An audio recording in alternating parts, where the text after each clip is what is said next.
Bonjour à tous, allez on se retrouve pour une nouvelle vidéo au sujet des différentes formes d'intelligence. Voilà, j'avais envie de faire cette vidéo parce que je trouve ça très important pour les personnes qui sont en reconversion professionnelle ou même les personnes qui ont des enfants pour pouvoir les orienter au mieux. Donc c'est très bon pour soi-même et également pour vos enfants.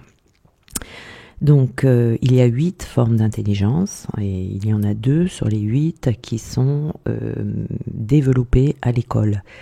Donc, si on a une autre forme d'intelligence que ces 2-là à l'école, on va avoir des difficultés scolaires, on peut même être en échec scolaire. Ça ne veut pas dire qu'on est nul, qu'on n'est pas intelligent. Ça veut juste dire qu'on n'a pas une forme d'intelligence adaptée au milieu scolaire. Donc, pas de panique. Ça veut pas dire qu'on fera rien de sa vie, etc. Ça veut juste dire qu'il faudra apprendre à se connaître, apprendre quelle est sa propre forme d'intelligence ou celle de vos enfants que vous pourrez ou qu'ils pourront développer par la suite. Donc nous allons commencer déjà par les 2 premières qui sont adaptées au milieu scolaire. Donc on a la première intelligence qui est l'intelligence logico-mathématique. Donc ici, on sait qu'on a cette forme d'intelligence quand on est très bon en maths, quand on est bon en sciences, quand on a un esprit tourné vers la raison, on est stratégique, vous voyez, ce sont souvent des personnes qui sont très ordonnées et raisonnées dans leur vie, même dans leur quotidien. Des personnes qui aiment résoudre des problèmes et qui pensent de manière abstraite.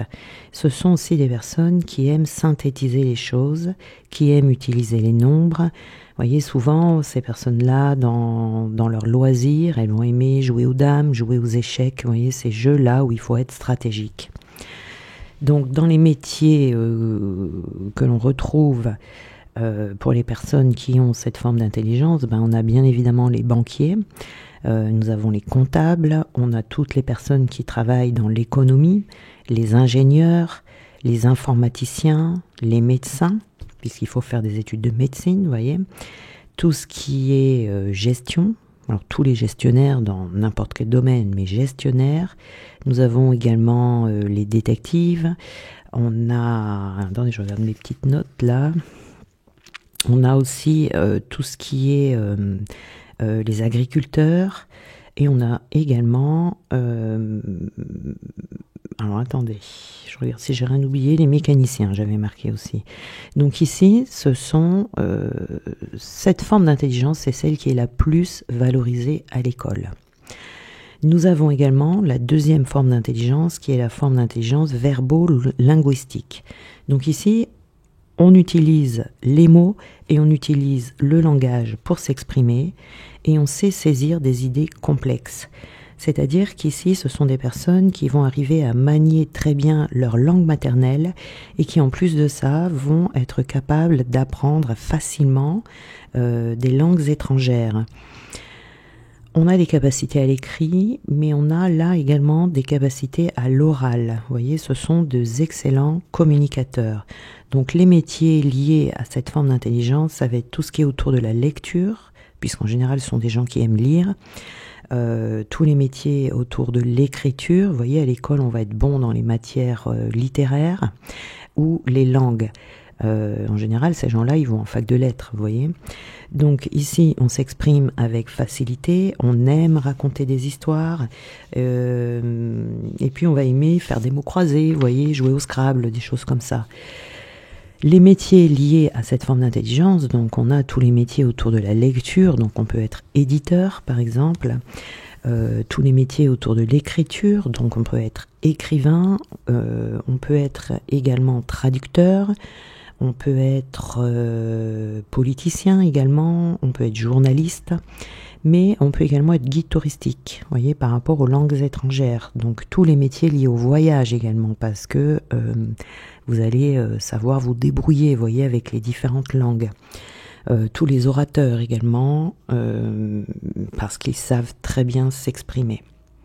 Donc ça, ce sont les 2 formes d'intelligence les plus courantes à l'école, qui sont mises en valeur, si vous voulez, à l'école. Donc si votre enfant vous-même ce ne sont pas vos formes d'intelligence dominantes, eh bien, il va y avoir des difficultés à l'école. Voilà. Donc, on va voir maintenant les autres formes d'intelligence que vous pouvez avoir, qui va vous permettre de vous développer différemment. Donc, on a la troisième qui est la forme d'intelligence musicale rythmique. Donc ici, ce sont des personnes qui sont sensibles au son et qui utilisent le son, qui ont le rythme dans la peau. Et qui, souvent, ce sont des gens qui vont fredonner, vous voyez, des chansons, qui vont trouver l'inspiration en écoutant de la musique, par exemple.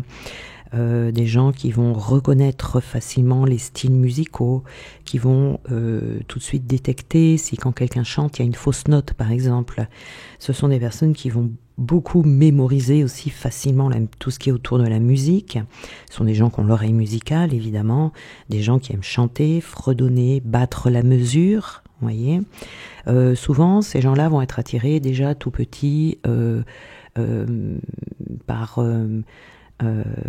c'est des gens qui vont avoir envie en fait de jouer d'un instrument de musique, des gens qui sont sensibles également à la musique des mots, vous voyez, la musique des phrases, des personnes qui vont ressentir très facilement des émotions quand ils vont écouter une chanson ou de la musique, des gens qui vont aimer aller à l'opéra. Voilà, c'est des gens qui utilisent en fait la musique comme source d'inspiration. Donc ici, on peut être interprète, on peut également être chanteur, on peut être critique musical, on peut également être journaliste, mais dans ces cas-là, on sera un journaliste spécialisé dans la musique. On peut être également musicothérapeute, vous voyez. Ça sera tous les métiers autour de la musique. On va utiliser le son. Vous voyez, les personnes, par exemple, qui travaillent... avec les bols tibétains par exemple, vous voyez, choses comme ça, tout ce qui est autour du son. Ça sera votre forme d'intelligence qui sera à développer si vous sentez que vous êtes très attiré par ça. Voilà. Vous avez quelque chose à faire autour du son, autour du chant, autour de la musique. On a la quatrième forme d'intelligence qui est l'intelligence corporelle kinesthésique. Donc ici, ce sont des personnes qui ont une aptitude à utiliser leur corps ou une partie du corps pour s'exprimer. Ce sont souvent des gens qui aiment faire de l'activité physique, des gens qui aiment mimer des situations, vous voyez, parce que c'est des gens qui se servent de leurs mains. Quand ils parlent, ils se servent beaucoup de leurs mains. C'est le peintre, par exemple, qui aura une grande finesse dans les doigts pour bien tenir son pinceau et faire vraiment... il aura un bon coup de pinceau. C'est la grâce du danseur. Ce sont souvent des enfants qui aiment bouger, chahuter, des personnes qui ont une grande résistance physique. Vous voyez, des personnes qui n'ont pas le vertige aussi, souvent en général. Donc ici, les métiers liés à cette forme d'intelligence, c'est tous les sportifs, les arts martiaux par exemple, les gens qui travaillent dans les cirques, tous les métiers où ça va vous demander d'être à l'action, vous allez bouger votre corps. Les métiers autour de la couture par exemple, parce que vous allez être habile avec une aiguille ou des aiguilles à tricoter ou un crochet dans les mains. Tout ce qui est menuiserie, tout ce qui est mécanique, tous les métiers où ça va vous demander en fait d'être habile en manipulant des objets. Vous pouvez aussi travailler dans tout ce qui est loisirs créatifs, tous les travaux manuels en fait, tout ce qui demande de l'habileté dans votre corps ou dans une partie du corps. Donc il y a beaucoup de sportifs qui ont cette forme d'intelligence.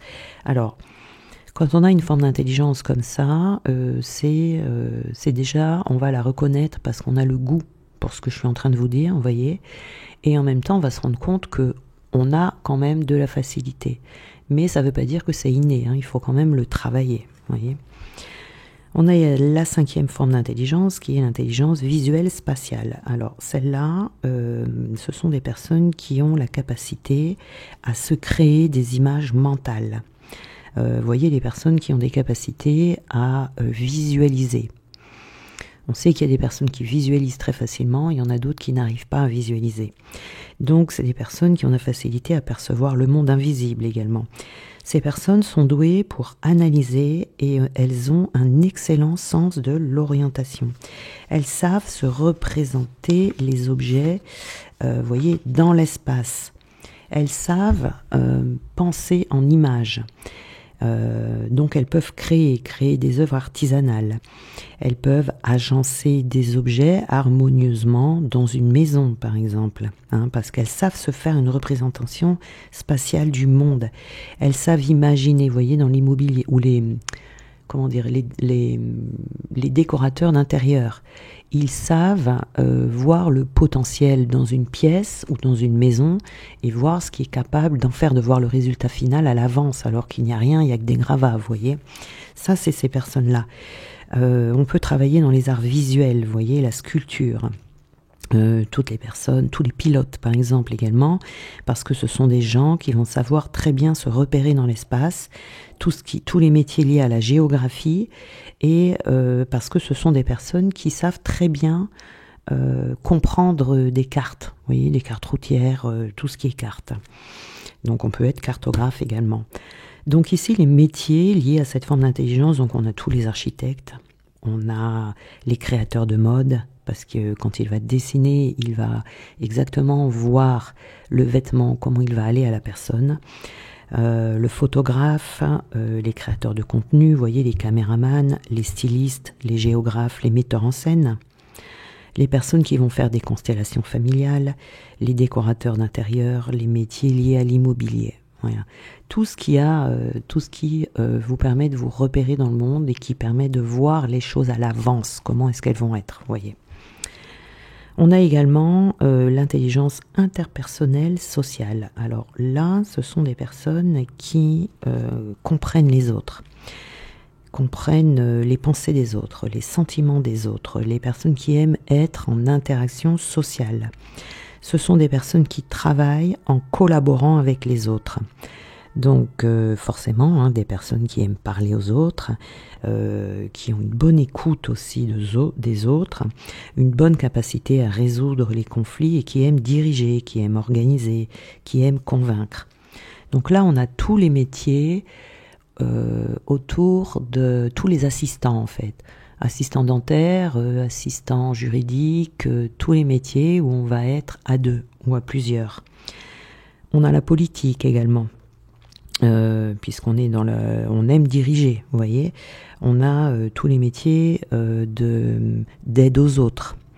On a tous les métiers de conseil juridique, conseil, n'importe quel conseil.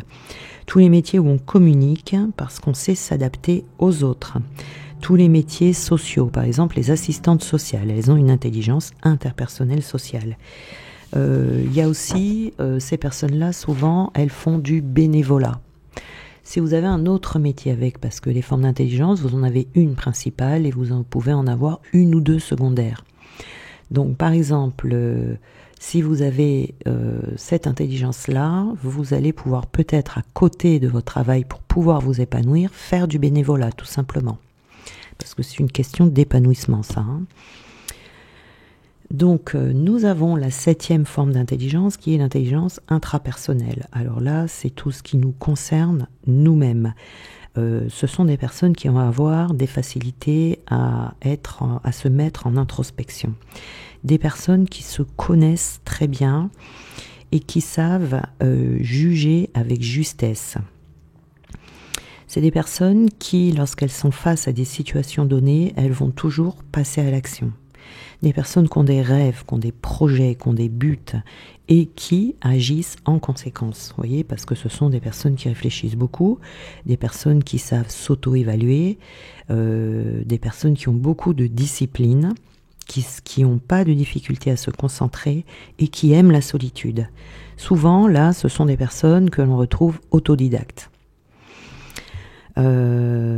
C'est des personnes également qui avancent à leur propre rythme, qui n'aiment pas être trop bousculées, des personnes qui savent observer ce qui se passe autour d'eux et qui sont indépendantes. Souvent, on retrouve ces personnes-là à leur compte.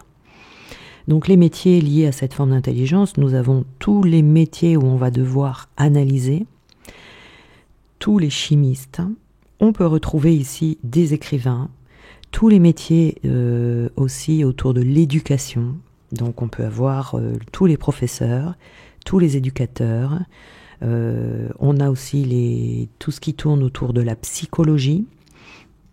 Ce sont ces personnes qui ont cette forme d'intelligence-là, ce sont les personnes en général qui sont thérapeutes, qui sont psychologues, toutes les personnes qui sont à même de faire des thérapies. Tous les métiers qui vont demander de la réflexion, de l'analyse. On a également des philosophes ici, des artistes, parce que tout ça, ce sont des métiers qui demandent que l'on se connaisse bien nous-mêmes. Voilà. Comme on dit, pour pouvoir aider les autres, aide-toi toi-même, connais-toi toi-même si tu veux connaître les autres, etc.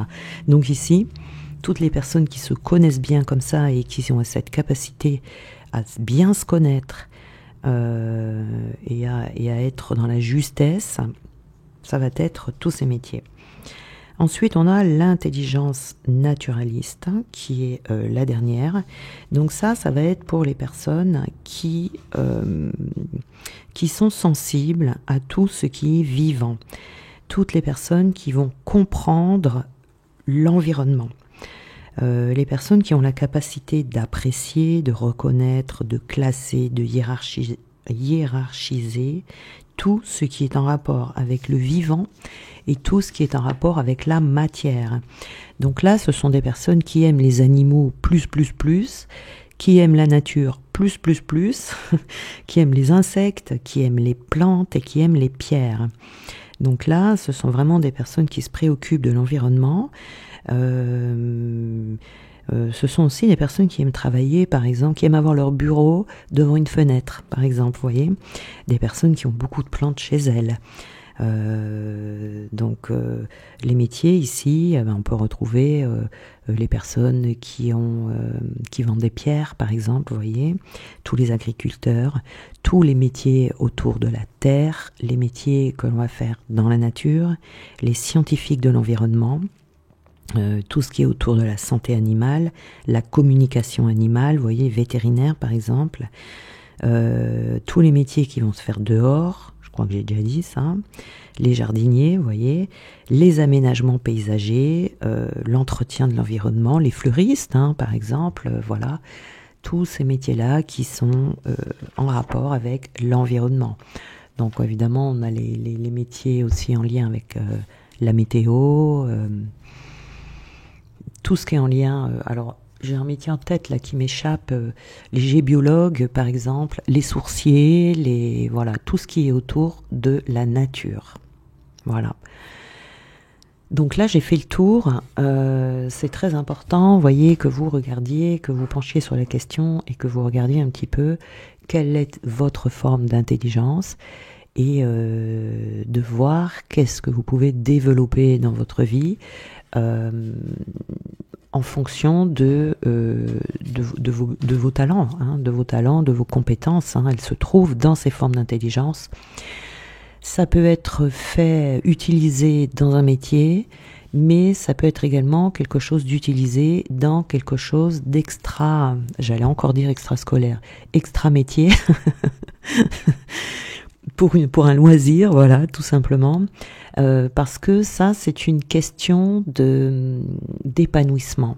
Comme je vous disais tout à l'heure, les personnes qui font du bénévolat pour avoir une interaction sociale, pour aider les autres, etc., vous n'êtes pas obligé d'en faire votre métier. Mais si vous avez ça à côté, c'est ce qui va vous permettre de vous épanouir. Par exemple, le chant. Vous pouvez très bien chanter dans une chorale à côté de votre métier parce que vous adorez ça, mais avoir un autre métier à côté. Parce que les formes d'intelligence, on en a une qui va être principale, mais vous pouvez en avoir plusieurs. Donc vous pouvez toutes les combiner dans un métier, mais vous pouvez vous servir d'une forme d'intelligence avec laquelle vous allez travailler, mais peut-être que ça vous suffira pas, vous sentirez qu'il y a quelque chose qui vous manque, alors peut-être qu'il est temps, dans ces cas-là, d'utiliser une deuxième forme d'intelligence que vous avez, mais dans un loisir à côté. Vous voyez, peut-être que vous allez avoir l'intelligence naturaliste et que vous allez vous éclater en tant que jardinier, mais peut-être que vous avez également l'intelligence musicale. Donc peut-être qu'à côté, vous pouvez faire du chant, vous pouvez aller à des concerts, hein, vous n'êtes pas obligé de le pratiquer le chant, mais vous pouvez écouter beaucoup de musique, vous pouvez jouer d'un instrument, etc. pour vraiment parfaire votre épanouissement. Vous voyez ?